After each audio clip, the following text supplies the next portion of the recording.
بسم اللہ الرحمن الرحیم والعصر، قسم ہے عصر کی، قسم ہے زمانے کی، ان الانسان لفی خسر، بے شک سارے انسان خسارے میں ہیں، گھاٹے میں ہیں، الا الذین آمنوا، مگر جو لوگ ایمان لائے، وعملوا الصالحات، اور عمل کرتے رہے اچھے، وتواصوا، اور ایک دوسرے کو وصیت کرتے رہے، بالحق کی، سچی بات کی، حق بات کی، دین اسلام کی، وتواصوا بالصبر، اور وصیت کرتے رہے ایک دوسرے کو صبر کرنے کی۔ تو یہاں اللہ تعالیٰ نے ایک زمانے کی، ایک وقت کی قسم اٹھائی ہے۔ کیا فرمایا ہے قسم اٹھا کر؟ بے شک سب کے سب انسان گھاٹے میں ہیں۔ اس کا کیا مطلب ہے؟ اس کا مطلب یہ ہے کہ بندہ اپنی جیسے ہم کاروبار کرتے ہیں، ہم سب کو پتہ ہے ہم کاروبار کرتے ہیں، اپنا ٹوٹل سرمایہ اس پر لگاتے ہیں، سرمایہ لگانے کے بعد ساتھ محنت کرتے ہیں، محنت اور سرمایہ دونوں چیزیں، اگر وہ اس میں محنت بھی بچ جائے اور راس مال بھی، جو اصل مال ہے ہمارا، وہ بھی ہمارے پاس، جو ہم نے انویسٹ کیا ہوا ہے وہ ہمارے پاس محفوظ رہے، اور جو کچھ باقی بچے تو ہم اس کو کہتے ہیں یہ ہمارا منافع ہے۔ اگر محنت بھی ضائع ہو جائے اور راس مال بھی ڈوب جائے، ختم ہو جائے، نقصان ہو جائے، تو ہم کہتے ہیں یہ ہمارا گھاٹا ہے، ہمارے خسارہ ہے۔ تو گویا کہ محنت ضائع نہ ہو اور اصل مال بھی ہمارے پاس واپس آئے تب منافع ہوتا ہے، اور اگر محنت بھی نہ بچے، بندے کہتے ہیں بس میرا وہ پورا سا برابر ہوا ہے، محنت میری ضائع ہوگی اتنے مہینے کی، بس جتنے میں نے پیسے لگائے تھے وہی میرے پورے آئے ہیں، تو اس کو بھی گھاٹا ہی کہتے ہیں میری محنت ضائع ہوئی ہے۔ تو اب اللہ تعالیٰ نے جو ہمیں راس مال دیا ہے، جو ہمیں انویسٹ کرنے کے لیے دیا ہے، وہ ہماری عمر ہے۔ 40 سال، 50 سال، 60 سال، 70 سال، کسی کی 80 سال۔ تو اس عمر میں جو ہم نے اس پر محنت کرنی ہے، اگر ہم اس پر محنت نہیں کریں گے، ہمارا راس مال بھی ضائع ہو جائے گا، ہمارا اصل مال بھی ضائع ہو جائے گا۔ تو اللہ تعالیٰ نے فرمایا ہے قسم ہے سب انسان گھاٹے میں ہیں، سب کی عمر گھاٹے میں۔ تو اب گھاٹے میں کیسی ہے وہ دیکھیں۔ ایک بندہ اگر ایسے وقت میں گناہ کرتا ہے تو گویا کہ گھاٹا ہی گھاٹا ہے، اپنا وقت ضائع کر رہا ہے، اپنی عمر ضائع کر رہا ہے، تو یہ واضح گھاٹا اور خسارہ ہے۔ اور اگر ایک بندہ جائز کام کر رہا ہے، جائز، تو اس میں بھی گھاٹا ہے، اس نے کوئی نیکی تو نہیں نہ کی، بے شک اس نے گناہ نہیں کیا لیکن نیکی بھی نہیں کی، تو گویا کہ یہ بھی اس کے گھاٹے کا سودا ہی ہے، صرف جائز کام کرنا، زندگی اس کی ضائع ہوئی ہے، یہاں بھی اس کو گھاٹا پڑا ہے۔ اور اگر بندہ نیکی کرتا ہے تو اس میں بھی اس کو ایک لحاظ تھوڑا سا گھاٹا ہے۔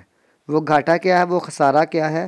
وہ یہ ہے کہ ہو سکتا تھا کہ یہ اس وقت اس سے اچھی اور افضل نیکی کرتا، اس سے جس کا زیادہ ثواب ہے وہ نیکی کرتا۔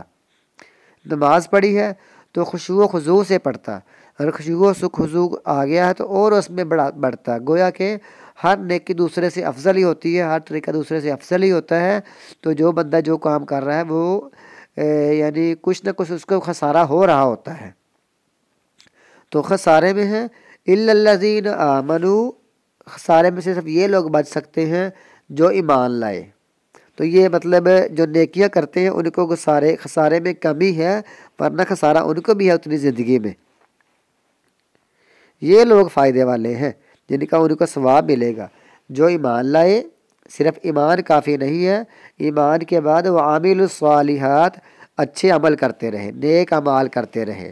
اب نیک اعمال کرنا بھی کافی نہیں ہے، اس کے ساتھ ساتھ وتواصوا بالحق کی، ایک دوسرے کو سچی بات کی، حق بات کی، دین اسلام کی، صحیح احادیث کی، قرآن و سنت کی دعوت دیتے رہے، ان کو وصیت کرتے رہے۔ دعوت کا کام بڑا عظیم کام ہے، ہر بندہ دوسرے کو سمجھائے، ہر بندہ کسی جگہ پر کسی بھی وقت دوسروں کو سمجھائے، تو یہ بڑا خیر خواہی والا کام ہے، بڑا اچھا کام ہے۔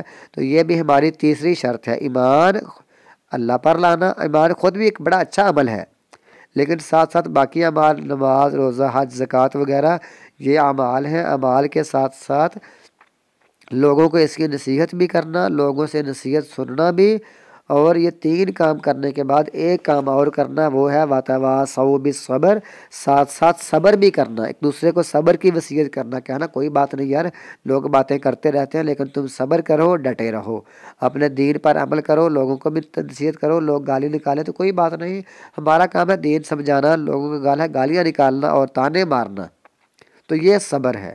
ایک دوسرے کو ہم صبر کی تلقین اور وصیت کر سکتے ہیں۔